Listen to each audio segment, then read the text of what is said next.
बेटी की परवरिश। जिंदगी किसी को किस मोड़ तक ला सकती है। एक दिन कविता अपने पति से कहती है, कौन है ये बच्ची, बताते क्यों नहीं, क्यों लेकर आए हो इसे यहाँ? कविता, ये मेरी बच्ची है। माँ पापा मेरी शादी शिवानी से करने के लिए मान नहीं रहे थे, लेकिन मैं उससे बहुत प्यार करता था। अब वो इस दुनिया में नहीं है, लेकिन सन्निका की जिम्मेदारी मेरी है। इसे मैं अपने पास ही रखूंगा। कविता ये देखकर सुनकर सन्न रह जाती है। कैसी बात कर रहे हैं आप? लोग क्या कहेंगे? मैं कैसे इस बच्चे के साथ जीवन चलाऊंगी? देखिए, इसे देखकर मुझे टेंशन हो रही है। आप इसे ले जाइए यहाँ से। मेरी भी तो बेटी है, मैं उसका हक कैसे मार दूं? दिनेश कविता को किसी तरह समझा लेता है। देखो सन्निका, ये आज से तुम्हारी माँ है, इन्हें तुम्हें माँ कहना है। कविता को तो सन्निका को देखना भी गवारा नहीं है, फिर वो उसकी माँ कैसे बन पाती? और शायद दिनेश भी ये हकीकत जानता था। कुछ साल बाद देखिए, अब राधिका बड़ी हो गई है, उसके लिए किसी अच्छे घर का रिश्ता देखिए ना। शादी तो करवानी है ना? हाँ, लेकिन सन्निका उससे बड़ी है, पहले तो उसकी शादी तय करेंगे ना। जमाना जानता है कि वो एक नाजायज लड़की है, कोई उससे शादी क्यों करेगा? ऐसे भी आता है क्या उसे, जो कोई उसे अपने घर की बहू बनाएगा? तभी वहाँ सन्निका आ जाती है। पापा, मुझे स्कॉलरशिप मिल गई है, आगे का सारा खर्चा यूनिवर्सिटी वाले उठाएंगे। मैं कल ही वहाँ हॉस्टल में शिफ्ट हो रही हूँ। लो, सुना दिया ना फैसला। अरे अब क्यों शिफ्ट हो रही हो? पहले ही हो जाती शिफ्ट। दुनिया में यूं कालिक तो ना होती हमारी। क्या यार कविता, एक तो खुशी की बात है कि लड़की को कुछ आगे बढ़ने पढ़ने का मौका मिल रहा है, लेकिन नहीं, तुमको तो केवल ताना मारना ही आता है। जाकर देखो शिवानी क्या कर रही है। अरे हाँ, मैं शिवानी को दूध देना भूल गई, वो कैसे उठेगी? कविता को ये सुनकर गुस्सा आ जाता है। हाँ, अपनी किताबों से फुर्सत मिले तब ना। मेरी बेटी ना कुछ खाए ना कुछ पिए, यही तो चाहती हो तुम। सन्निका, जिसने कभी कविता से बात ही नहीं की थी, क्योंकि वो उसे हमेशा कोसती, वो वहां से बिना कुछ कहे निकल जाती है।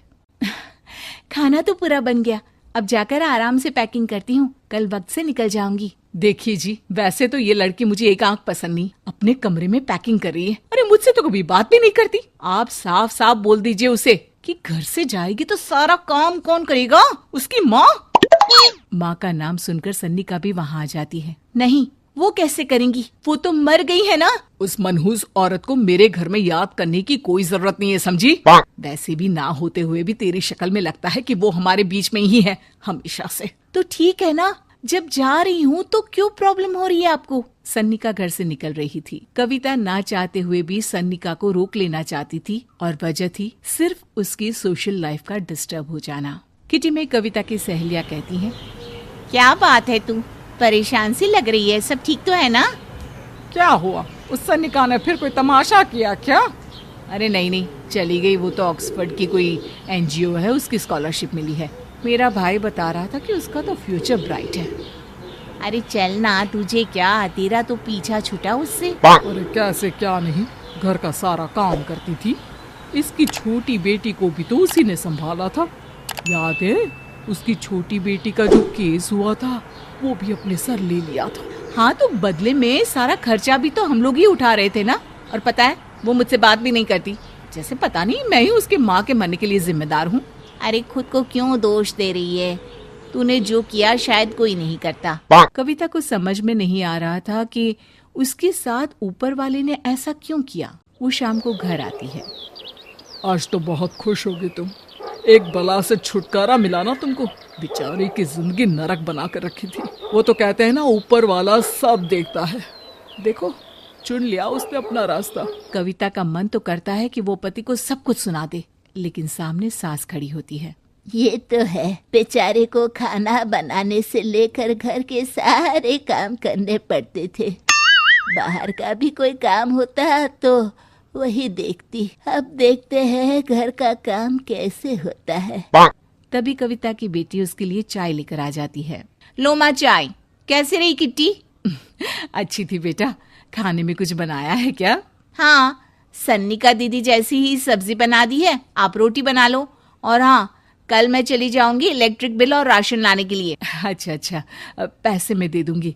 सन्निका कार्ड दे गई है ना? हाँ माँ, एक कार्ड तो देकर गई है। अरे चोर नहीं थी वो, मेरे बेटे का ही खून है। पता नहीं कितना घमंड भरा है इसमें। अरे छोड़ो ना माँ, जिसको जो बनना था वो बन ही जाएगा। अच्छा माँ, कल चलना है उसके कॉलेज में, सभी पेरेंट्स को बुलाया गया है। अब कविता तो जाने से रही, तो हम ही साथ चलते हैं। हाँ बेटा, उस बिन माँ की बेटी का है ही कौन। अब क्या था, कविता का गुस्सा फूट पड़ता है। हाँ, आप लोगों के जैसे तो इंसान नहीं देखे मैंने। अरे मेरे सामने ही अपनी नाजायज बेटी को लाकर बिठा दिया। रोज मैं उसे देखती तो एहसास होता कि कैसे आपने मुझे इतना बड़ा धोखा दिया। जरा सोचिए तो, अगर ऐसा ही कुछ मैंने किया होता तो। अरे रहने दे, क्या नहीं किया तूने उसके बदले में। उस मासूम के साथ क्या क्या करती थी सब जानते हैं हम। अरे छोड़ो ना माँ, ये तो एक बात लेकर बैठ जाती है। चलो सोने चलते हैं। अगले दिन दिनेश और उसकी माँ सन्निका के कॉलेज में जाते हैं। कैसी हो बेटा, मेरा नाम रोशन करना। जरूर पापा। ये ले बेटा, पैसे रख ले। नहीं, वो कविता ने काट दिया है। अरे बेटा, वो माँ है तुम्हारी, उसका नाम क्यों लेती हो? अरे हटाओ भी, क्या ही क्या है उसने इसके लिए, क्यों माँ बोले। तभी वहाँ सन्निका के टीचर आ जाती हैं। सन्निका की माँ नहीं आई? जी नहीं, वो घर में बेटी है ना, सबका एक साथ आना तो मुमकिन नहीं था। तो उन्हें भेज देते, हम सभी उनसे मिलना चाहते हैं। मानना पड़ेगा, बहुत अच्छी तरह से पाला है उन्होंने अपनी बेटी को। क्या घर का काम, क्या बाहर का। कॉन्फिडेंस तो कूट कूट कर भरा है। पैसे रुपये के लिए भी इसे किसी का मुंह नहीं देखना पड़ता। स्कूली शिक्षा भी लाजवाब है। पिता और दादी को एहसास होता है कि जिस कविता के पालन पोषण पर उन्हें हमेशा से शक रहा, वो सन्निका के भविष्य के लिए किसी वरदान जैसा साबित हुआ।